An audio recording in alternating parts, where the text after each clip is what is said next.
కాపాడాల్సిన ఒక బాధ్యత ఉండే ఒక ఎమ్మెల్యే అని చెప్పి తిరుగుతూ ఉండే అట్లాంటి ఒక వ్యక్తికి ఏం నడుస్తా ఉంది అని తెలియదు. ప్రజలు ఇక్కడ పలువుంపలతో రోడ్ వేసేటప్పుడు పోయి అడిగేటప్పుడు అడిగితే ನಮ್ಮ ಅಮ್ಮರಾನೆಗಳು ನನಗೆ ಗೊತ್ತಿಲ್ಲ ಏನ್ నడుతా ಅಂತ ನಮ್ಮ అమ్మరానికి ಗೊತ್ತಿಲ್ಲ అని తలపైన చేపెట్టుకున్నాడు. అదే కడిసి ఆయన తలపైన చేపెట్టుకున్నాడు. అన్న చెప్పినట్ల ఎమ్మెల్యే కథ ఇంక ముగిసే నెక్స్ట్ ఎమ్మెల్యే కథ ఇంక ముగిసే నెక్స్ట్ కరోనా కాలంలో మన పొంగల్ పండుగ చేసుకున్నాలని కరోనా కాలంలో అందరూ కష్టపడుతూ ఉండారని ఒక్కొక్క రేషన్ కార్డుకి 2,500 ఇచ్చామ్మా అన్న ఎడపాటి గారు అమ్మ ఆశీస్సులతో అన్న ఎడపాటి గారు అందరికీ వచ్చారిందమ్మా. వాళ్ళకి ఇవ్వాలా వీళ్ళకి ఇవ్వాలా అని అట్లే భేదభావము మన అమ్మ గవర్నమెంట్కి ఎప్పుడూ లేదు. మన అన్నగారు ఎడపాటి గారు అందరినీ ఒకే సమంగా చూస్తారు. కానీ ఈ గవర్నమెంట్లో ఇప్పుడు చేస్తూ ఉండేది వాళ్ళు వచ్చి ఇక్కడ ముఖ్యం ప్రశ్న ఏం పోతుందంటే ల్యాండ్లు ఎత్తా ఉంటారు, అంటే నేలలు ఎత్తా ఉంటారు, వ్యవసాయ భూములంతా ఎత్తా ఉంటారు. ఆల్రెడీ ఇక్కడ ఒక ఎయిర్పోర్ట్ ఉంది, ఇంకొక ఎయిర్పోర్ట్ కావాలని ఇక్కడ ప్రజలంతా రైతులంతా మోసం చేసి నేలలు ఎత్తామని చెప్పి బెదిరిస్తూ ఉంటారు. అది కాకుండా రింగ్ రోడ్ పక్కల నాలెడ్జ్ కారిడార్ అని చెప్పి 2 కిలోమీటర్లకి ఆ రోడ్ని ఇంకా ఉండే భూములను ఎత్తి వాళ్ళని రైతులంతా ఇచ్చేసి భూములను ఎత్తుకుంటూ ఉంటారు. ఆల్రెడీ వాళ్ళు ఆ భూములంతాను ఫారిన్లో ఉండే కంపెనీలకంతాను వాళ్ళు మాట్లాడి అగ్రిమెంట్ కూడా వేసేసిండారమ్మా. వాళ్ళు వేసేసి ఇక్కడ వచ్చి తెలియకున్నట్లు తహసీల్దారులని ఆర్ఐల్ని విఓల్ని పంపించి అంతా సర్వేలు చేస్తూ ఉంటారు. మీకు తెలియకుండానే వాళ్ళు సర్వేలు చేస్తూ ఉంటారు. అదే కాకుండా వాళ్ళు లేదు మేమేమి చేస్తలేదని చెప్తా ఉంటారు. కానీ మీ దీంట్లో ఎన్ని కరెంట్ పాయింట్లు ఉంది, మీ రైతుల భూముల్లో ఎన్ని బోర్లు ఉంది, ఎన్ని బాయిలు ఉంది అని చెప్పి మీదంతా ఇన్స్పెక్షన్ చేసిండారు. కానీ మీకు తెలియదు. వాళ్ళు ఈ భూములు ఎత్తాలా అని చెప్పి ఫిక్స్ చేసి ఈ భూములకు ఒక రేట్ ఫిక్స్ చేసి వాళ్ళు కాసులు తీసేసి ఎవరో కరుణానిధి కుటుంబం ముఖ స్టాలిన్ కాసులు తీసుకుందా వీళ్ళంతా ఇక్కడ ఇడిసి మీదంతా సర్వే చేస్తూ ఉంటారు.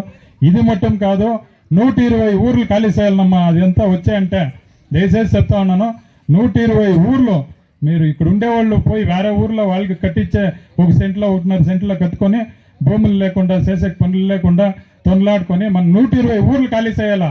దయచేసి చెప్తా ఉన్నాను, ఇదంతా మీరు మనసులో పెట్టుకోనాలా.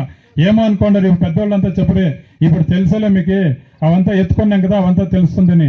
120 ఊర్లు ప్రజలంతాను ఖాళీ చేసి ఎక్కడో అక్కడ పోవాలో వాళ్ళకి ఊర్లు ఉండేలా ఏమి ఉండేలా వాళ్ళు ఇచ్చిన జాగాలపై బతకాల్సిన సిచ్యువేషన్ ఈ ఒక గవర్నమెంట్లో ఉంది. దానికని ఇక్కడ నడుస్తూ ఉండేది ఇప్పుడు నేను మాట్లాడుతూ ఉండేది కూడా లైన్లో పోతూ ఉంటుందమ్మా. స్టేట్ కూడా పోతూ ఉంటుంది. కానీ ఈ రైతులను అరెస్ట్ చేసి మెడ్రాస్లో పెట్టిండారు. వాళ్ళకి ఒక్కొక్కరికి పాపం ఒక ఆరోగ్యం బాగలేకుండా ఉంటుంది, షుగర్ ఉంటుంది, ఏమో ఉంటుంది, మాత్రలు మింగాల 8 గంటల్లో వీళ్ళంతా అరెస్ట్ చేసి ఒక ఛత్రం మాదిరి ఉండే దాంట్లో గోడౌన్లో పెట్టి అరెస్ట్ చేసిండారు. ఒక రైతులు కష్టపడితేనే ఇప్పుడు మనం భోజనం చేసేది. అలాంటి రైతులకే ఈ గతి అంటే మిచ్చం ప్రజలకు ఎలా ఉంటుంది తెలుసుకోండా.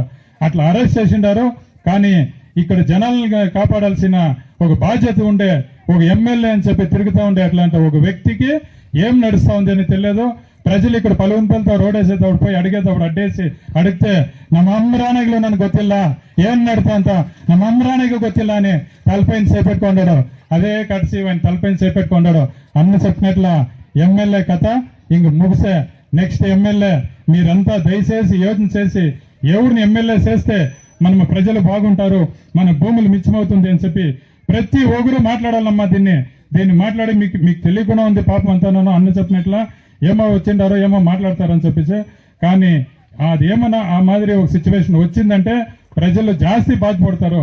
దయచేసి దీన్నంతా యోచన చేసి మన అన్నగారు అయినటువంటి మన బాలకృష్ణ రెడ్డి అన్నగారు మనకు మినిస్టర్గా ఉండేటప్పుడే ఈ రోడ్లంతా వేసిచ్చామ్మా. ఇక్కడంతా రోడ్లే ఉండలే, ఆవులపల్లి రోడ్ అదంతా పీడబ్ల్యూడిది 30 ఏళ్ళు రోడ్ వేసెక్కలేదమ్మా. అన్న వచ్చినాక అమ్మ ఆశీస్సులతో మన అన్న ఎడపాడి గారితో చెప్పి కూకొని ఇది ఈ చుట్టట్లో ఉండే రోడ్లంతా ఏపించిచ్చింది మన అన్నగారైనటువంటి బాలకృష్ణారెడ్డి. ఆయన ఒక రైతు బిడ్డ, రైతు కష్టాలంతా తెలుసు ఆయనకి. ఇప్పుడు మన అమ్మ ఆశీస్సులతో మన అన్న ఎడపాడి గారు ముఖ్యమంత్రి కాబోతారు. ఆయన ఒక రైతు బిడ్డ, ఒక సేలంలో ఒక రైతు కుటుంబానికి చెందినటువంటి ఒక వ్యక్తి. ఈ ఒక కష్టాన్ని అందరూ చెప్పిండారు, మన అన్నగారు చెప్పిండారు.